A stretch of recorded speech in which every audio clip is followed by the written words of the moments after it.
Assalamualaikum warahmatullahi wabarakatuh. Shalom, Om Swastiastu, Namo Buddhaya, Salam Kebajikan, Rahayu Rahayu. Perkenalkan, nama saya Naila Shalona dengan NIM 2408010361. Oke, di sini saya akan membahas mengenai peradilan tata usaha negara. Pengertian dari peradilan tata usaha ini sendiri telah tercantum dalam Undang-Undang Nomor 5 Tahun 1986 pada pasal 4, di mana peradilan tata usaha negara merupakan salah satu pelaksanaan kekuasaan kehakiman bagi para pencari keadilan terhadap sengketa tata usaha negara. Oke, untuk dasar hukum dari peradilan tata usaha negara ini sendiri terdapat pada pasal 24 Undang-Undang Dasar Negara Republik Indonesia tahun 1945. Sebagai pelaksanaan dalam pasal tersebut, dikeluarkanlah Undang-Undang Nomor 14 Tahun 1970 yang diubah dengan Undang-Undang Nomor 4 Tahun 2004, dan selanjutnya digantikan lagi oleh Undang-Undang Nomor 48 Tahun 2009 tentang ketentuan-ketentuan pokok kekuasaan kehakiman. Oke, selanjutnya adalah kita akan membahas mengenai subjek dan objek dari peradilan tata usaha negara. Yang pertama adalah subjek dari peradilan tata usaha negara. Jadi sebagaimana telah disebutkan dalam pasal 53 ayat 1 Undang-Undang Nomor 9 Tahun 2004, subjek dari peradilan tata usaha negara ini sendiri adalah orang atau badan hukum perdata yang merasa dirugikan akibat dikeluarkannya suatu keputusan tata usaha negara. Yang menjadi objek dari peradilan tata usaha negara adalah keputusan tata usaha negara. Jadi, keputusan tata usaha negara mempunyai 5 unsur yang harus dipenuhi. Yang pertama adalah penetapan tertulis, yang kedua adalah dikeluarkan oleh badan atau pejabat tata usaha negara, yang ketiga adalah berisi tindakan hukum tata usaha negara. Yang keempat adalah berdasarkan peraturan perundang-undangan yang berlaku. Yang kelima adalah bersifat konkret, individual, dan final. Lalu yang terakhir adalah menimbulkan akibat hukum bagi seseorang atau badan hukum perdata. Asas-asas dalam peradilan tata usaha negara meliputi yang pertama adalah asas praduga rehmatik, di mana setiap tindakan pemerintah selalu dianggap absah sebelum adanya pembatalan. Lalu yang kedua ada asas gugatan, pada dasarnya tidak dapat menunda pelaksanaan keputusan tata usaha negara kecuali adanya kepentingan yang mendesak dari penggugat.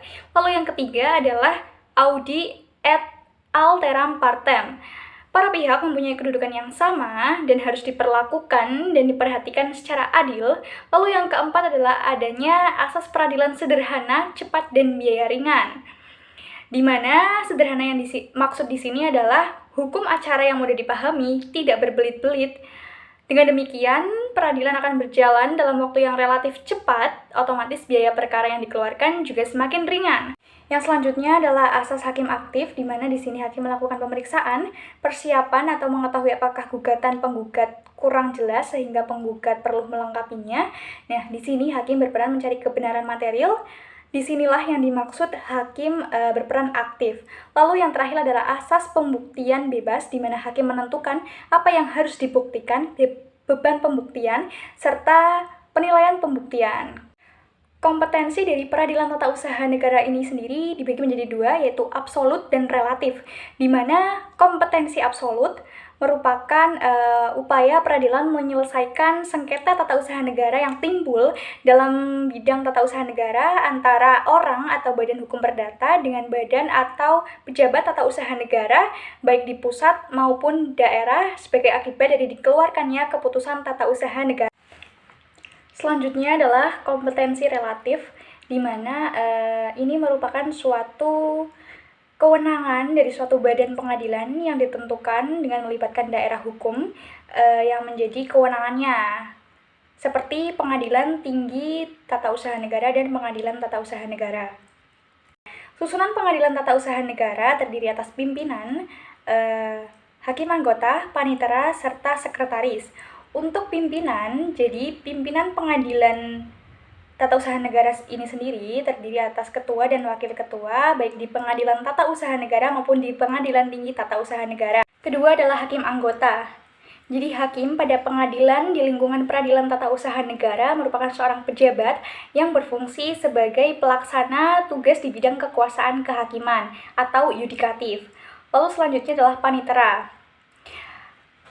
Dalam pelaksanaan tugasnya, panitera dibantu oleh seorang wakil panitera dan beberapa orang panitera muda serta panitera pengganti. Pada pengadilan di lingkungan peradilan tata usaha negara, terdapat lembaga kesekretariatan, di mana dipimpin oleh sekretaris yang ditangkap oleh panitera dan dibantu oleh seorang wakil sekretaris. Penyelesaian sengketa tata usaha negara dapat dilakukan dengan dua upaya. Yang pertama adalah upaya administratif, yang kedua adalah upaya peradilan. Selanjutnya adalah pembuktian. Jadi menurut pasal 100 Undang-Undang Pengadilan Tata Usaha Negara, alat-alat bukti yang dapat digunakan untuk menyelesaikan sengketa tata usaha negara, yang pertama adalah surat atau tulisan, yang kedua adalah keterangan ahli, yang ketiga adalah keterangan saksi, yang keempat adalah keterangan dari pengakuan dari para pihak.